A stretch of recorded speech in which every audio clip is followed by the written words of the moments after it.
Another day, another Republican attacking gamers. Are we really surprised? This has been going on for decades. This happened so many times. If you grew up playing games like me, you remember a man named Jack Thompson who tried to get GTA, Grand Theft Auto banned because he tried to connect it to real world tragedies. Even Donald Trump tried to connect video games to violence one time. We must stop the glorification of violence in our society.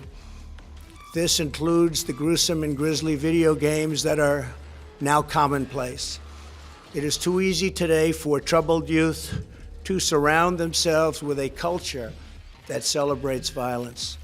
We must stop or substantially reduce this, and it has to begin immediately. There are people who make content on the internet who are conservative content creators that have said similar things. I'm talking about people like Charlie Kirk shaming gamers. I made a video one time about Glenn Beck, that conservative content creator who created The Blaze. He said he prevents his daughter from getting her cheeks clapped by a gamer. He said he won't let his daughter perform the suck and slurp, gobble, gobble, gobble on a 12-inch gamer meat. No, I am not joking. He literally said that. I made a video on that. And there are plenty other examples of big name old people, conservatives and Republicans attacking gamers. And now we have another one. He's the Speaker of the House, Mike Johnson. And he posted this retarded tweet with the video here. The tweet says, Medicaid is for single mothers with small children who are just trying to make it. It's not for 29-year-old males sitting on their couch playing video games. We're going to find those guys and we will send them back to work. Let's just play the video before I say anything. I challenge you or anybody on your staff, do a word search for Medicaid on the resolution that we passed last night. You will not find it. That is not part of this equation, okay?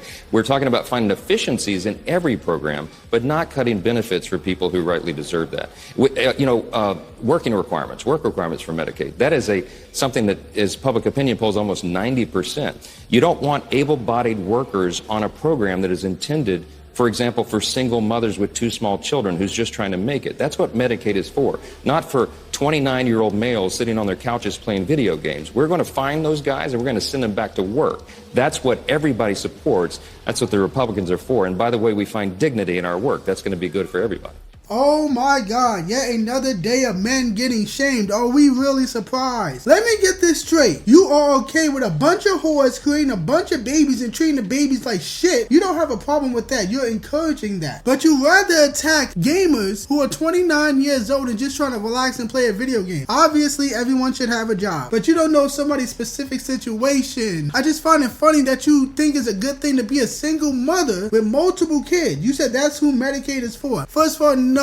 Medicaid is not made for a bunch of whores to just pump out babies to get free money. That's not what it's for. It's made for people who are sick and can't do anything. That was the purpose of Medicaid. For the elderly, for the disabled. Most single mothers are not fucking disabled. They're not in a wheelchair, you dumbass. Most single mothers are just irresponsible bitches that don't know how to keep their legs closed. And they take up way more money than gamers because when you have kids, you get more money. You get more money from the system. You get more money from all of these government benefits if you have children. So they're taking up way more resources. What the fuck is this comparison? That was so unnecessary. Gamers have nothing to do with this Medicaid conversation whatsoever. You just brought that in. You could have just said, okay, we want to get rid of all the fraud and abuse that's in the government. We want to make sure nobody who doesn't deserve the money gets any money. We want to make sure that the money isn't going away to some invisible person that doesn't exist or that has passed away before. Got it. Cool. You want to stop fraud? Cool. But why the fuck you gotta bring up gamers? What does that have to do with this conversation? And are you forgetting that a bunch of fucking Indians are taking everybody's job, and on top of that, a bunch of illegal immigrants are taking people's retail and local jobs. So the internet jobs get taken by the Indians and the local jobs get taken by the illegal Mexicans. And you're attacking gamers instead of fixing the fucking broken H-1B visa system program? Get rid of that shit. It's cheap Indian labor. That's all it is. That shouldn't even exist. Maybe if you did more of that, got rid of all the fucking illegal cheap labor, then more men will work and play video games in their free time. But instead, you rather attack men. What the fuck is wrong with you? Men are the reason that you are in power. Men are the reason that Trump got in office. It was men. Women weren't voting for Trump like that. Men are the ones that are moving to the right. Men are becoming more conservative. Men are voting more Republican. So why the fuck are you attacking men in men's most popular hobby, gaming? You are a fucking idiot. You want to protect these dirty ass single mothers who create all these different problems in society. All these single mothers know how how to do is create mentally ill freaks, degenerates, thugs, murderers, thieves, people who harm women and children. That's all single mothers know how to do. That's all they know how to make. And you want to protect those dirty demons and attack men? Fuck you. So much for conservative traditional values. You want to praise single mothers and claim Medicaid is for them? That's not traditional at all. And a lot of people in the replies are not happy about what you just said, Mike Johnson. Like this reply here. Holy fuck, you all crazy. Single mothers are the biggest piece of shit in our society, bar none. And you retards continuously coddle these criminal factories. And this is statistically proven to be true. I just named some of them. All these single mothers do is create criminals, thugs, evil people who commit terrible acts to society. Not saying 100%, but it's way more common than people who come from two-parent households. And you want to protect them, those pieces of shit who actually abuse the system more than anybody else. Because that shit is a cheat code for the system. Just keep pumping out babies and these whores keep getting more money. What the fuck is a single gamer gonna do to abuse the system? I don't even fucking know. That's not happening that often. Because men work more than single mothers. And you're attacking men when men got you to vote in the first place? That's such a stupid fucking thing to say. And that's what this reply is saying here. Lol, you're such a piece of shit. You didn't get the single mom vote. You got the young man vote. Fucking act like you realize that for once. And they don't realize that, or they don't understand that, or they don't appreciate it. These people don't even look at their own fucking numbers and see who's giving them the vote. You should be giving us men everything we want when we want it. Because if it wasn't for us, you wouldn't be in office right now. The whole Republican Party wouldn't be in power right now if it wasn't for men. But instead of awarding us and saying thank you for once, you want to attack us and protect these dirty whores who create all these thugs in society? Unfucking believable. And like I said before, there are way more single mothers than there are men who are unemployed at 29 years old. And that's what this reply is saying here. The workforce participation rate for men 25 to 34 years old is 89%. This is hardly a big issue. But you think this idiot did any research whatsoever? No, he just saw an easy opportunity to attack gamers. Because that's what the Republican Party has always done. They've done this so many fucking times. Every fucking decade, they are attacking gamers time and time and time and time and time again. You don't see the people in the Democrat Party doing that? I can give them credit when credit is due. Nobody in the Democrat Party is connecting video games to violence. Nobody. I haven't seen anything like that. Nobody in the Democratic Party is trying to attack gamers or attack gaming. I'm not talking about individual people who are liberal, progressive activists, far left activists. I'm not talking about that. I'm talking about people in the government. And if we want to be honest, I see the opposite from Democrats. Some of them be streaming on Twitch. As corny as you think that might is, at least they are doing that rather than attacking gamers. Because Alexandria Ocasio-Cortez, AOC, she gained popularity by streaming on Twitch. That's the first time most people ever even heard of her, because she was collabing with Twitch streamers. You might think that's cringy, but it fucking worked, and she's popular regardless if she's a fucking idiot. Her going on Twitch worked out for her. You don't see any Republicans doing that. That's not Trump. I'm not talking about Trump or anything like that. Other Republicans. Because the Republican Party is full of worthless, stupid, fucking out of touch old people. Just boomer parties. Stinks in there. Smells like old people shit in the party. Meanwhile, the Democrat Party has a whole bunch of young people. Like, what the fuck? This is annoying at this point. It just seems like this problem is never gonna end. We're always gonna have Republicans shitting on gamers. And we are way more deserving than any of those whores who create thugs and criminals in society. And that's what this reply is saying here. Gamers deserve Medicaid more than deadbeat single mothers. Exactly, because gamers are not causing violence in society. Single mothers are. Gamers are not bothering anybody. Single mothers are. Gamers are not absorbing and abusing the system. Single mothers are. Because the more kids you have, the more money the government gives you. That's abuse of the system. And if unemployed men were given the opportunity to work, they would work. What man wants to sit around and do nothing? But meanwhile, a lot of whores, a lot of single mothers just want to sit back and collect government paychecks. They don't want to work. They don't want to feed the kids. They don't want to clean their house. They just want to collect money from the government. They are lazy. But you rather protect those disgusting women and attack gamers. I can't be surprised. This is the Republican Party. And you get the idea behind all of these different tweets. This guy, Mike Johnson, is a piece of shit. He's a typical old boomer Republican that blames video games for a lot of problems in society. Men are just trying to relax and have a good time, and we get attacked from every corner of society. And we are fucking tired of this shit. Anybody doing this or saying things like that, I automatically don't like you. You're automatically a piece of shit to me. I don't fucking like you. Because I'm tired of this old narrative from the Republican Party. It seems like every couple of months, some big name conservative or Republican is trashing gamers, and I'm fucking tired of it. It's been going on since forever, since Doom in the 90s. The original Doom with the satanic panic. And it seems like this problem is never gonna go away anytime soon, and gamers are just not gonna deal with this shit anymore. Mike Johnson, you are a piece of shit. You are a scum, and you are a sellout on top of that who wants to give money to overseas countries. So you shouldn't even talk. You shouldn't even be in the fucking party. You should get fired and replaced immediately. And instead of attacking gamers, why don't you start giving out money to overseas countries, get rid of the H-1B program, and get all the illegals out of the fucking workforce? So I don't have much else to say. I don't want to keep repeating myself. So Mike Johnson, go fuck yourself.